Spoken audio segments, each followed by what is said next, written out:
Wow, that was amazing. Thank you. It's really an honor to be here today.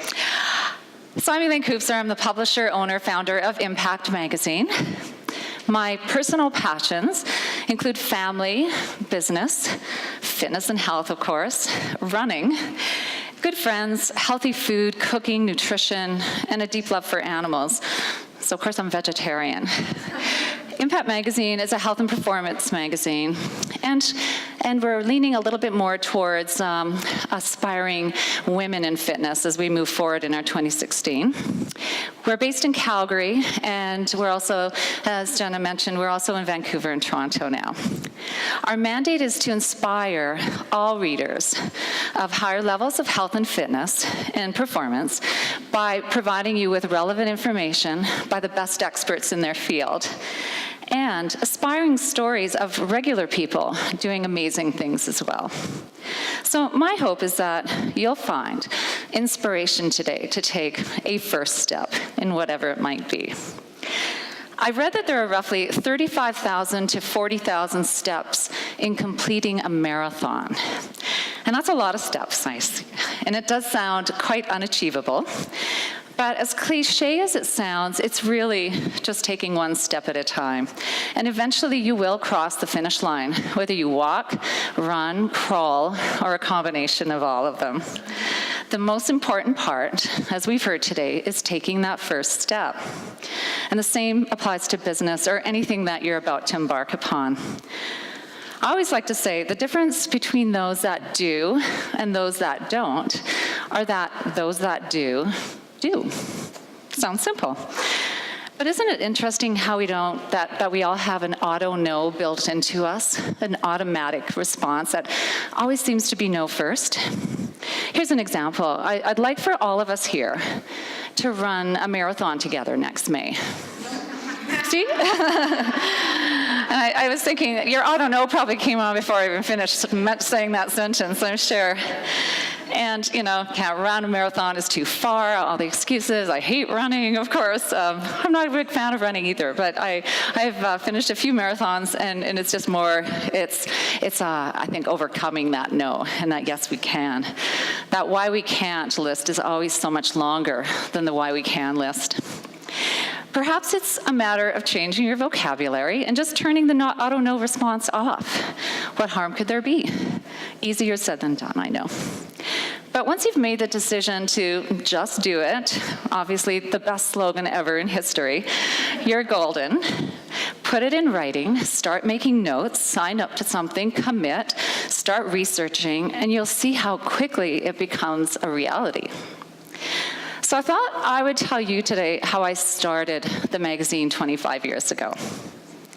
So previous to my publishing career, I was pretty active in the fitness industry. My first job out of university was at a club called Vic Tanny's. It goes way back in the 80s. And here's an interesting story, ladies. Our uniforms, the women's, were a brown shiny leotard and matching brown shiny tights. And we were asked to wear heels on the floor. This is one time when the auto no response was okay. I went on to manage health clubs in Calgary, and I really loved this work. I loved marketing. I loved helping people live healthier, fitter lives, seeing them reach their goals. I loved teaching. I taught aerobics for over 25 years. I was one of the originals. I taught the first Reebok class here in Calgary. That was the newest thing back then, and that makes me feel very old now. But those were my early days of inspiration. I realized that during this time, our industry, our fitness industry, didn't have a voice or a venue or a specific media to educate and to promote, to advertise, to inspire. Nothing to call our own. So this became my passion, my purpose, and it drove me every day. The idea of our city's own fitness magazine was beyond exciting to me. Anyway, how hard could it be? So I started doing my research. And during my last year that I was working at the health club, I was rehearsing for a little musical, kind of on the side for fun. And I only bring this up because I didn't have a big part, and that means I had a lot of free time in rehearsals every night. And this is where I did my work. I would sit night after night writing out my business plan for this magazine. And this is actually where it began. This was a time before laptops. Really, internet wasn't mainstream, so I did do it the old-fashioned way, which was pen on paper. And at that time, the publishing industry was very much a male-dominated industry. There were very few, if any, female owner publishers. I couldn't find one. So I started scheduling meetings with industry experts, printers, other publishers as well, most of which tried to discourage me from doing this. Perhaps I was too young in their eyes, maybe because I was a woman, maybe they just thought, this is going to be too hard for me. But this only fueled my fire. I met with other industry people like writers and illustrators and photographers and everything I could get my hands on as far as learning the industry and developing my team and my tribe. And the other thing I did, because I wanted to have a little instant credibility, was I put together an advisory board of the best experts in the field.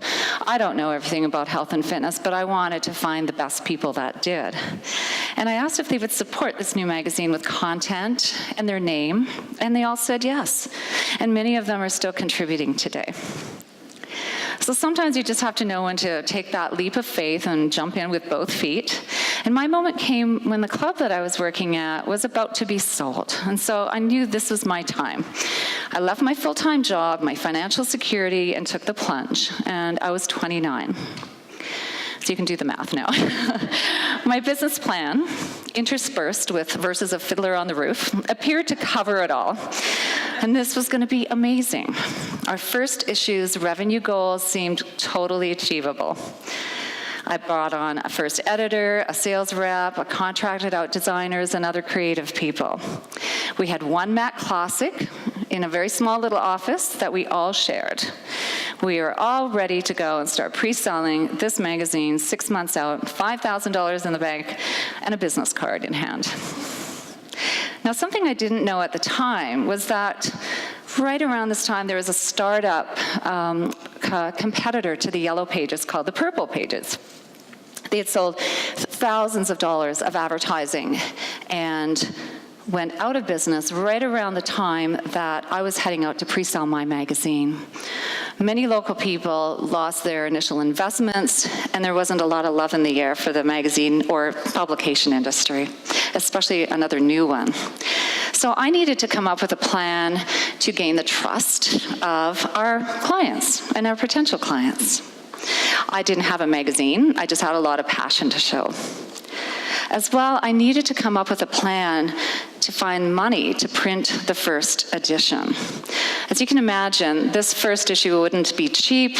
Glossy magazines are quite expensive to publish, and I had no credit with a printer. It was cash up front, though, a minor oversight on my business plan.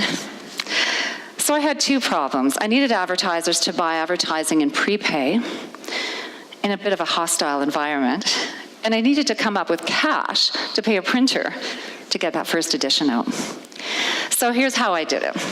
I met with my business lawyer and drew up a legal document that stated that every advertisement that was purchased and prepaid for would go into a trust account.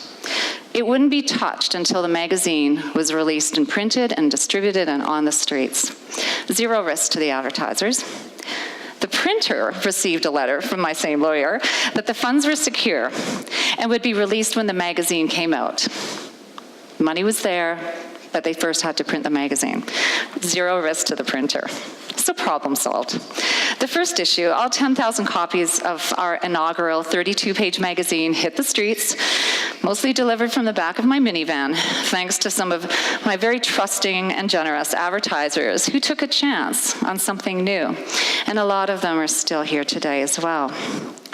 A few little things I failed to mention earlier was that a month after I left my full-time job and my financial security, delving into this world of entrepreneurship, my now ex-husband and I found out that I was expecting.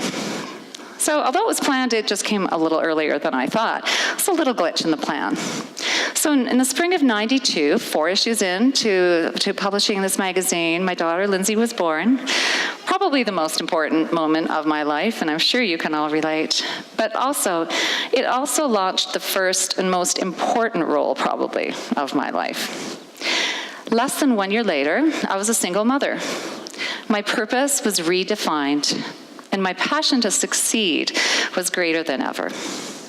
So looking back, I wish now I would have had a strong female mentor, a coach, someone in my industry that I could have had time with, someone that I could have gained wisdom from, like all of these women in this room, someone that was maybe doing exactly what I was doing. So now this is something that I like to do, to give back. If someone asks, I'm always there. I don't have all the answers, obviously. I certainly have made a lot of mistakes, and I'm happy to share them. Some are funny, but I would also hate for anyone to make the same mistakes that I did, taking their first steps. So here are a few last words. We'll never have all the answers right away. That's just part of the journey. Don't overthink every piece of the puzzle. Just do it. Your path will become clearer when you're actually on it. Build strong relationships and surround yourself with positive people. Always support those who support you. Work hard. We all know that. Be kind and be honest. And and release whatever blocks you from taking that first step.